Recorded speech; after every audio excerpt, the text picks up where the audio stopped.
I'm Gary Williams. Your reviews help other people find this podcast. If you would, please leave a review on iTunes. When Fremont started, there really wasn't a huge plan. So you had a track here, you had a track there, all over the place, and you look back at this, and it was not really planned to any conforming way, the way a street should go, way a grid should go, whatever. That's why it's not conducive to public transportation. Okay. It's a mess. Coming to you straight from Fremont, California, this is the Fremont Podcast, dedicated to telling the stories of the past and present of the people and places of the city of Fremont, one conversation at a time. Hello, Fremont. Ricky told me to balance on a wobbly log and not kill myself to tell you this is episode 88 of the Fremont Podcast. Now, here's your host, Ricky B. So today, joining me in a conversation about Mission San Jose and specifically housing and the growth of the communities, Bob Tavares. Okay, Yes. I was trying to figure out how to say that exactly. Tavares. Yes. Okay, Bob Tavares. How long have you lived in Fremont? I would say been here, I think it was 1960, 1961, Wow. when they had cauliflower downtown. So, yes. Wow, that's amazing. Yeah, a long time. I was born and raised in Oakland, Okay. so I didn't get very far. Okay. So Wow. came out here because I could buy a home Yeah. in Newark for $12,500 Okay. and eat beans and hot dogs 2 days out of the week so we could make the payment of $91. Wow. So Wow. that was a start. Okay. Okay. What kind of industry were you in at the time? Well, that's a story in itself. Okay. At that time, I was a Teamster driving truck, working long hours, making very good money, but working long hours. Bought a home, and then we sold that home, bought another home here in Fremont about a year and a half later. Okay. I was sending a lot of my friends to this broker who had sold me the home, and I said, he's a good broker, he'll treat you right and blah, blah, blah. One day, he says, Bob, he says, I think you need to quit driving a truck, and I think you need to get a real estate license. And I said, what are you talking about? And he says, I've made a lot of money off of you, and I want to thank you for that, but he says, I think you got a little bit of a gift there. Why don't you give it a try? And I says, no, I don't think I could do anything like that. So he convinced me. I got a license, worked on weekends, and I sold a house every weekend for about 2 months. Wow. And then I said to myself, Sal, this is not too bad. So I took a leave of absence because I had, I didn't want to lose everything I had in the Teamsters. So I took a leave of absence, figuring, well, this doesn't work out, I'll go back. Well, that was about 1962. So I'm retired now, but 50-some-odd years as a real estate broker. Yeah. Wow. You were in the real estate market in Fremont specifically? Yes, definitely. Just right here in town, Okay. Newark, Wow. the Bay, this side of the Bay, and that type of thing. Okay. Wow. So that's what I did. I was a stated independent broker by myself. In fact, I was a one-man shop just about for all the years I was in real estate. Wow. Yeah. What are some of the things that you learned about Fremont in your time, like just from a real estate agent perspective? Like, what are some of the things that you started to see develop over the years? And I guess part of the reason I'm asking the question is actually one of the reasons why I feel like I'm here in this conversation is I feel like there's around Fremont, and specifically like in Niles and in Mission San Jose, and there might be other areas that I'm unaware of, but there's just a lot of history here, homes that have been around for over 100 years, and there's kind of history tied up in a lot of those homes. We started the Cast of Niles podcast, and we're talking. I was just talking with the Pagan sisters who were here, and their dad bought their land for $1,500 and built their house for $5,000. And they talk about the what it was like growing up here in Niles. And I think that I guess what I'm interested in is what seemed to happen a while ago, even like you said, you remember back when there were cauliflower fields. I think it's it's nice to think back on those moments and when it was farming and it was more simple, as a simpler life. And then you start seeing housing going up, people trading hands on houses, people demolishing houses and building new houses and stuff like that. Well, the demolishing houses, that didn't really happen till later on, because this is such a new community that you had a builder coming in and gobbling up 20 acres and building his little tract, and builder B would come in and gobble up 30 acres and build his tract. So, to me, this is my opinion. Yeah, I'd love to hear it. When Fremont started, there really wasn't a huge plan of what was going to happen. It was, I call this town reactionary, not actionary. They react to what comes in front of them. So you had a tract here, you had a tract there, all over the place, and you look back at this, and it was not really planned to any conforming way, the way a street should go, way a grid should go, whatever. That's why it's not conducive to public transportation. Okay. It's a mess.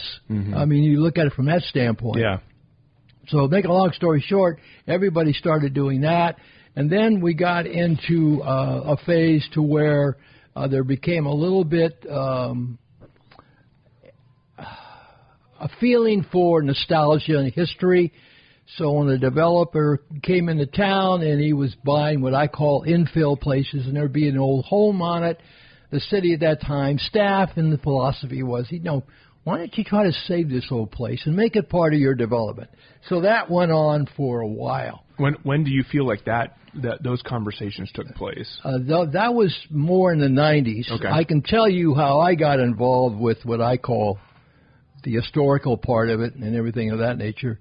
For many years, I was just working, trying to feed the family, just nose to the grindstone.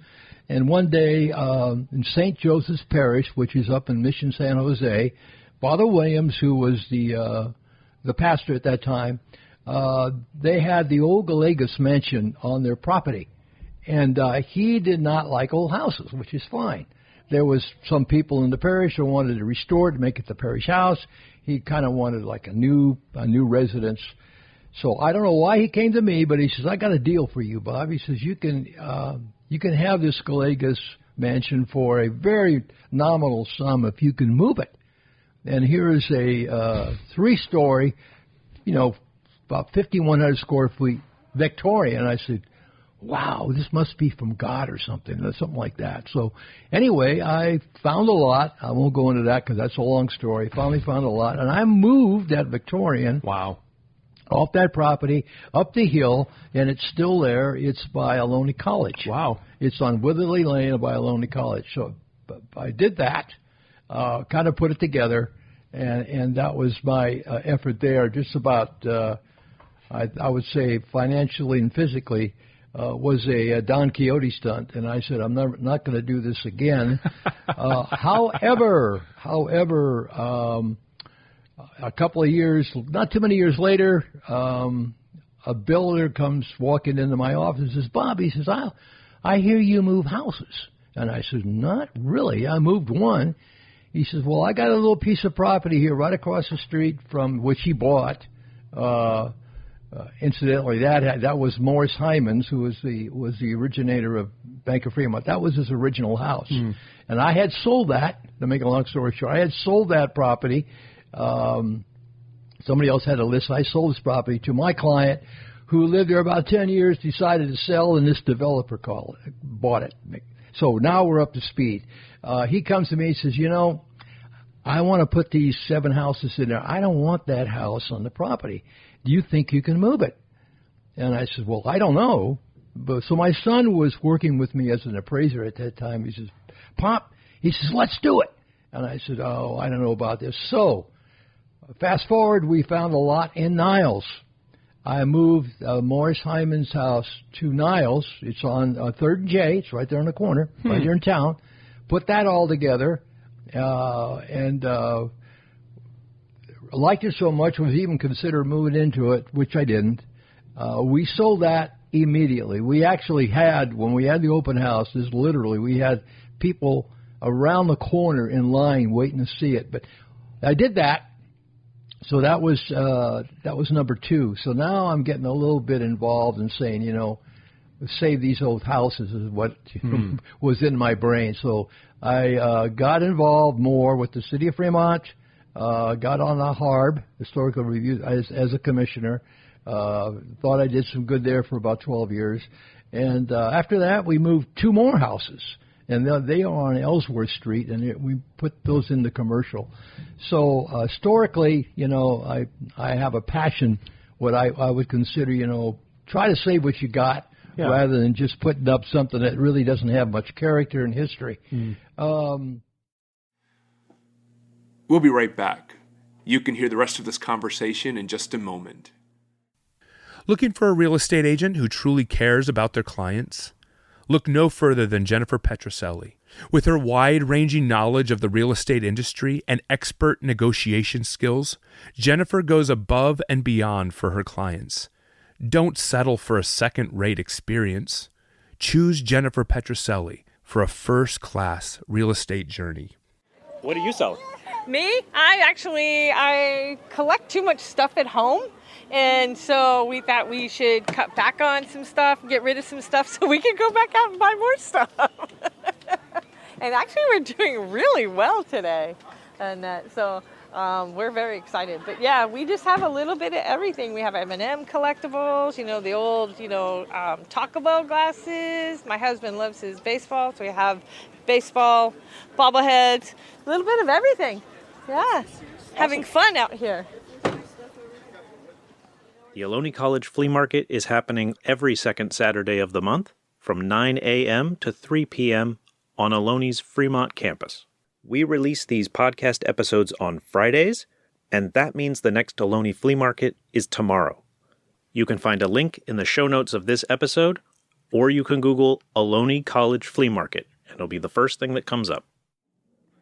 And now, back to our conversation. As far as changes in Fremont, I don't know what happened, but there was a huge change, I think, about 15 years ago. People started to find out that they can get pretty good money for their home, so maybe their kids were raised, and they make an excuse, and the big migration started. Education, we had a real good school system, and I can remember a story one Saturday. We used to meet at MacGyver's Hardware, which is a mission. We meet up there and solve all the problems of the world with Bob MacGyver and everything. And everybody was saying, I don't know what's going to happen.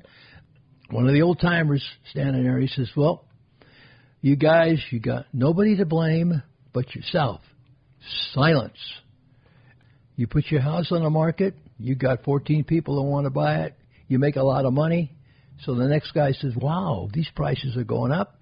Maybe it's time to get out of Dodge. He said, that probably wouldn't have happened if there wasn't such an appreciation in value all of a sudden. So you got yourselves to blame because it's called greed. Everybody wants the dollar. So with that, you have a different people coming in, and with that you have what I feel, I'm being philosophical now, a whole new way of looking at Fremont. Fremont was made up of 5 districts, and those districts were very proud of themselves. Each one was individual, and I don't know if it's the thinking of the progressives of the world, and I'm not saying that derogatorily, but they feel that let's homogenize Fremont, and I think that's a huge mistake. To me, it's a huge mistake.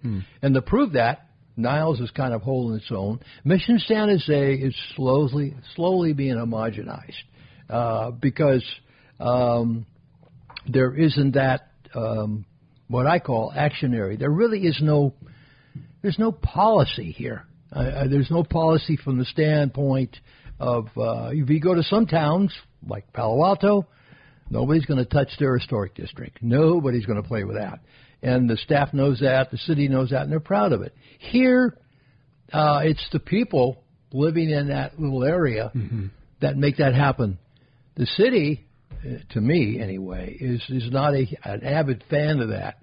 I'm not saying they should be, but I always ask the question, what really is their policy? What do they really envision for Fremont, other than putting up high-rises, trying to get everybody to move into them, and then try to get everybody to move near to BART, because that's the answer to everything.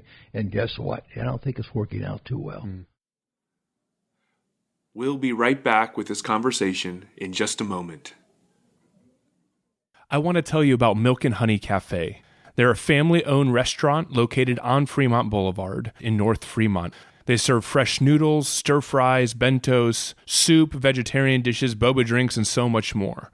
And for Fremont podcast listeners, if you make a purchase of $50 or more, you get a complimentary Thai tea or a fruit tea with your purchase.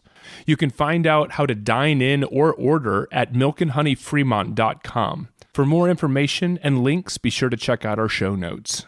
If you want to hear more of their story, check out episode 8 on the Fremont podcast. Recently, my family was trying to figure out what we were going to do for dinner. We wanted a place where we were going to be served good food, we were going to be treated well, and we wanted a good atmosphere. So we decided to go to Billy Roy's Burgers. Not only does Billy Roy's have the best burgers in town, but they've also got great salads, they've got great sandwiches, and they've got great desserts. The service was efficient and friendly, and to top it all off, it's the beginning of football season, and Billy Roy's has more than adequate screens to watch your game. If you're interested in watching football, at Billy Roy's you won't miss a play. If you're looking for a place to enjoy good food and good service, I recommend Billy Roy's Burgers on Thornton Avenue. I was being reminded, when you stand on the Warm Springs BART platform, so you can see brand new, high-rise building going on. Right. You can see old historic homes that are still there, that have been around for maybe 100 years or more. Correct. And then you also see homeless encampments. You have these 3 different categories that are front and center, from just right there at the BART platform. You've got people that can't afford any kind of a housing, and so then they have to do whatever it is that works for them. And then you've got people who have been living here for, decades, and they have houses that they've, grown up in, and now they're retired. And, and I think that there's so much good, and there's a lot to be appreciated about the previous generations or generations of people that have lived here. I think that we do a disservice by dismissing that quickly, But then you've got a lot of the new housing, and a lot of the new housing, I feel, I'm not saying that I know this for certain, but I feel like it's almost being forced on us, both from the outside and from the inside. In other words, I hear that there's the state of California has a plan for housing, and an expectation placed on certain cities as to how much housing that they need to provide. We also live within we're kind of considered the entranceway or the gateway to the Silicon Valley. And so you've got a lot of people looking for housing that are working in the new tech industry that is, predominant in this area. And so that kind of puts a pressure on us as well to provide housing for it's almost like you can't help but, that's going to happen one way or the other. But then you do have maybe smaller players that are more interested in, making money off of it, and they're really trying to push, moving in and building housing in particular areas so that they can make, the extra buck, for themselves. Fremont is not what it was. To give you an example of what I think Fremont should be like, this is going back quite a few years. I was involved with the Bicentennial up at the Mission, which was 200-year anniversary for the Mission. So we had a big blowout, and we had a parade, which I was responsible for. And it was very successful. They had MC Hammer coming down in his car and everything. It was a great time. We had great entries in the parade. Next year, John, won't forget it, Jan Perkins, right after the 4th of July, comes into my office and she says, Bob, I need your help. And I said, what's the matter, Jan? She says, well, we had a big ruckus in the park. And we decided the following day, police department, fire department, staff said, no more fireworks. And we said, what are we going to do to change his thinking? Because we don't want people to think that, all of a sudden Fremont can't control things, which is a good way to think. So she says, we want you to have a parade in Mission San Jose like you had last year. Can you do that?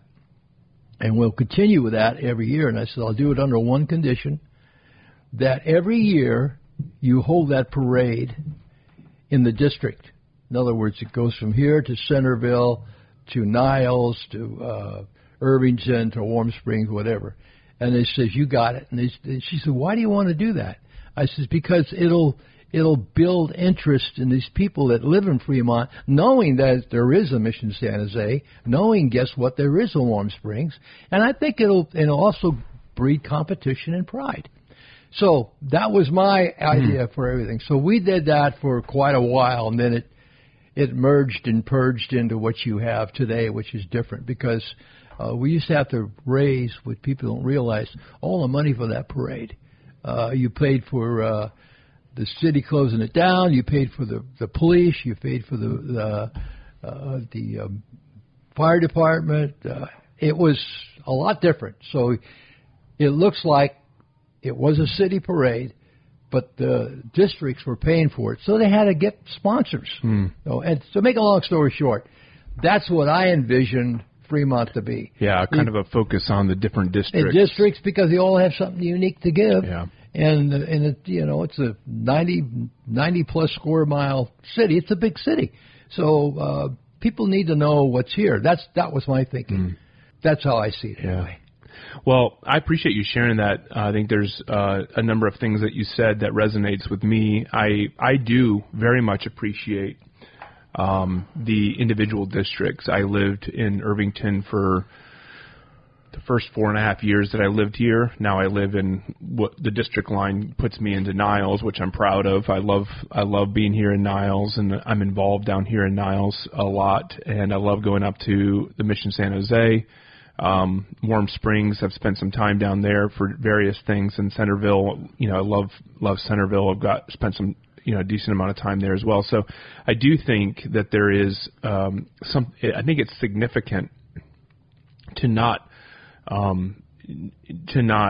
erase the individual personalities of those particular districts, and to be able to allow them to flourish, develop in what they are, and keep the history going on. And just to plug for Mission San Jose District, I mean, we have some unique features up there that people don't realize. You got the Mission, you have the Historical Museum up there, which is there. You have a small Olive Height Art Gallery, and you have the latest edition, which is called the Gardens at Palmdale. See, you're going, that's a brand new. It's a private gardens right there off of Mission Boulevard. All those places are within walking distance. In other words, if somebody parked their car, they could spend a half a day and visit these places. Quite unique. And you would think that there was more marketing for that, even at a city level. But there isn't. On why, I don't know. It's just you have to blow your own horn, but sometimes you get tired and you have to have somebody to pick it up after you're tired. Yeah, I hear you. Well, Bob, the reason or how I found you was I saw either an email or an article that had gone out about a particular house in the Mission San Jose district. And real quickly on that, I did a letter to the editor talking about this Victorian era house right on Mission Boulevard, about 1890, somewhere in there. The person who bought that, which is an investment group, bought from Mission Boulevard all the way down to the side street, which is, they went from one street to another down to Ellsworth. There was a fire about a year ago on the second floor of this building. Okay. Did some damage. Can it be repaired? Certainly can. So I'm saying don't tear it down. I don't know if that's going to win because staff will carry the ball and give really, they'll let the HARB make a decision, Planning Commission make a decision, and Council. But they will steer in their writing one way or the other what they feel about what that should be done. I'm curious to know, in your mind, let's just say that somebody decided that they wanted to champion that cause and restore it. What do you think the best use of that facility or that building, that house is once it's restored or once it would be in a usable situation? Well, here again, it's commercial. It's 2-story. It's been like that since many, many, many, many years. It would depend on who saw it as being an opportunity to do business there. So that could be anything. Yeah. What do I envision would be anything that's a small entrepreneur type of thing to try to make it work. But that depends on the individual who sees something there that they can make work. Well, I appreciate you sharing your heart, sharing your mind on this as well. I was a little cautious and not sure, about this conversation particularly. Why? Why? Not a bad reason. It's just I think most of the people that I have interviewed, I have had a general idea as to like where the conversation's going, where what kind of can of worms we might be opening up. I've not really wanted the podcast to become a platform for politics. I did interview a few people who were running for office at one point in time, and I realized that that's not what I wanted the podcast to be about, is be some sort of partisanship sort of platform. What I do want is I want to highlight the good in the community. What I would like for the podcast to help with is for people to have a better understanding of all the different movements and activity that is happening within our community, because I think sometimes we can get tunnel vision. We can focus on the things we're involved with. We can focus on the things that is now in front of us. And we don't get an opportunity to listen to people who are involved in other things within our community or who have been in the community for a long time. Like, we come to the community and we think about the fact that there's nothing to do at night. And so we start complaining about that, but then we don't realize that there's other things in the community that really are important to a chunk of people that live within the community that we're just ignoring altogether, And so I think for me, interviewing you, I think that it's just, I didn't know what to expect, and I don't know how we're going to navigate through the conversation on this. But I do think that it's important to be able to hear people's voices and people that actually have a long time investment, and they have. I think everyone kind of needs to take care of themselves so that they're able to provide for their family or whatever. But at the same time, I do think it's important to hear people who have their hearts and their lives wrapped up in the community, And so for you, I love hearing your passion. I love seeing your perspective. I think what I was potentially concerned about was that like your thought on this particular matter regarding the house was more of like just this is a hill I'm going to die on sort of thing. But at the same time, maybe we're closed-minded to the bigger perspective. But when I'm talking to you, what I hear from you is that you do have a bigger perspective, or you have a mind on the bigger perspective. And I see both the big perspective as well as the individual features that affect the type of movements that are happening within the community, like, for instance, this house. Let me ask you this. This thought just came to my mind, and I don't know what I think about it. But the thought just came to my mind, what if what has previously existed in Mission San Jose, I'll just use Mission San Jose as an example, what if what has previously existed in Mission San Jose has run its course? Like, what if it has done everything that it could do? And part of the reason why we're seeing empty buildings and businesses closing up and stuff is because it's just not able to bring the people into that community to generate the type of pride that you would want to see in that community. What if the future of Mission San Jose is actually a more modernized version of, you know, what once was? In other words, there are certain things that are retained, and maybe that house ought to be something that is retained and memorialized in a sense. But there's going to be a point in time when people are going to take pride in that community. I guess one of the things that made me think about this is that right on the corner there of Washington and Mission, across kitty corner from the Mission Chapel, there's a corner storefront right there. The old Missionville. Yeah. And it's sat empty now for several months. Right. Like, there's nobody in there. Right. And there's not even a for rent sign on the windows. Well, there is a for sale sign. Oh, for sale sign. That's okay. a different story. Okay. Yeah. Well, I guess I'm looking at that, just saying, why is it that nobody's moved in there? Like, I think that would be a premium spot for somebody, and why is it that isn't being, you know, championed in a sense? Like, here's a corner spot, beautiful place. You could put a bookstore in there. You could put different types of shops in there. I was talking because I interviewed the curators of the Mission Chapel. Trying to think of their name right now. Gary and yeah. So I interviewed them, and you know, they were talking about. I think if I remember correctly in my conversation with them, they were talking about when you go to visit a lot of the other missions around the state, which I've done. My son's in 4th grade, so we went and visited a bunch of the missions this year. You have different, you know, people really lean into the presence of the mission being there. So they have bookshops and little cafes and all kinds of stuff. I guess I'm wondering is, what is it that is keeping some of those already ready to go shops closed or vacant? And maybe what that area actually needs in order to preserve the uniqueness of Mission San Jose is for there to be some modernization or gentrification or whatever happening there.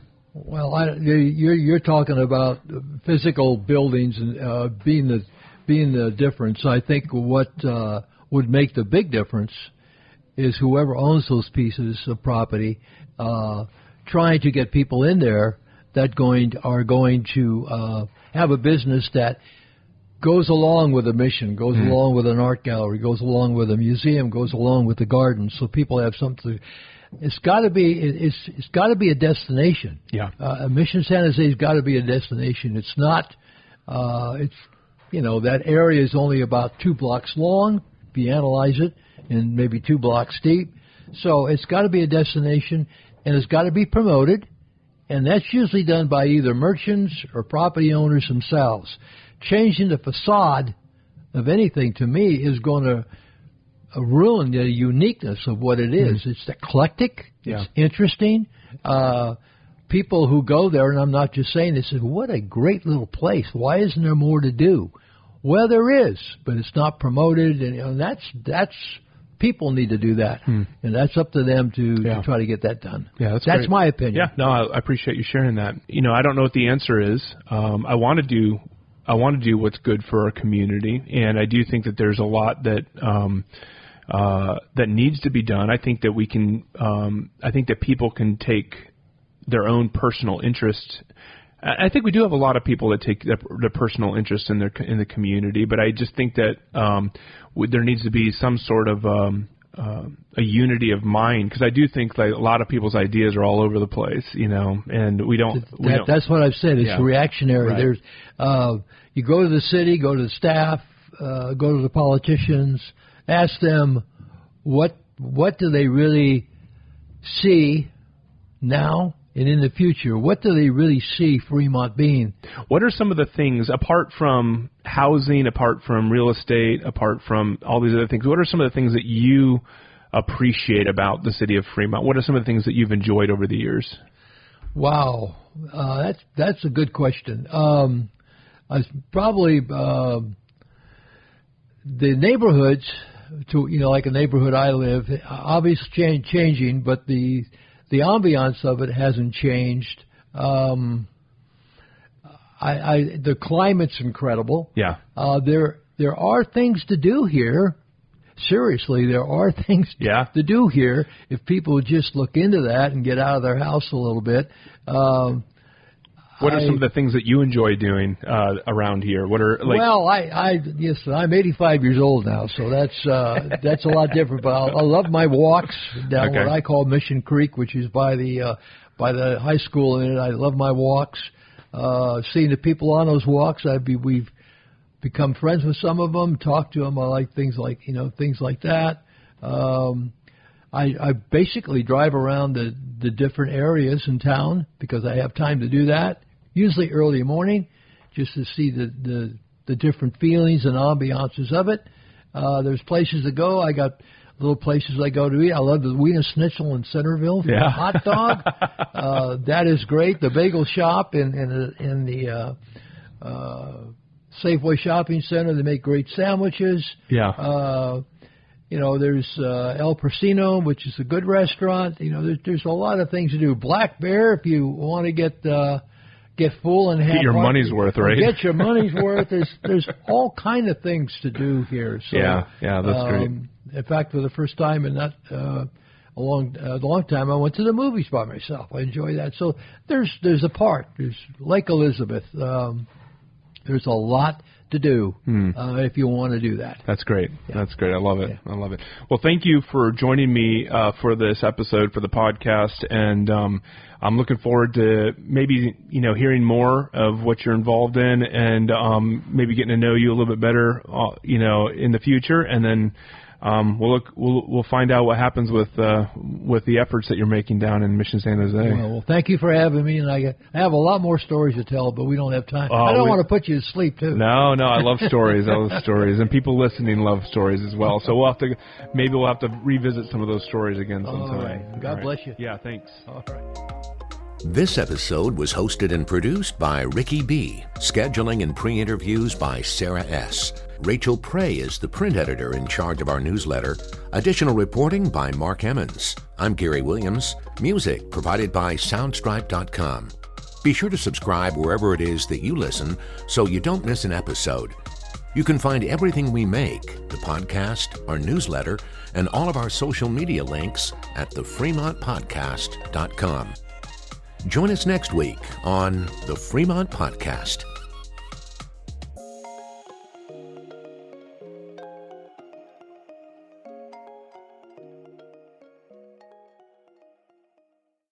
Well, one thing that we didn't do at the very beginning, and I need to do this, is I need to introduce you. We need to know your name. So, I'm going to go ahead and do that now, and I'll ask you a few follow-up questions with that. So. We got carried away here. Huh? That's right. Well, we went to do a sound check to make sure everything was sounding good, and then we just jumped into the conversation. So that's okay. That's okay. This is a Muggins Media podcast.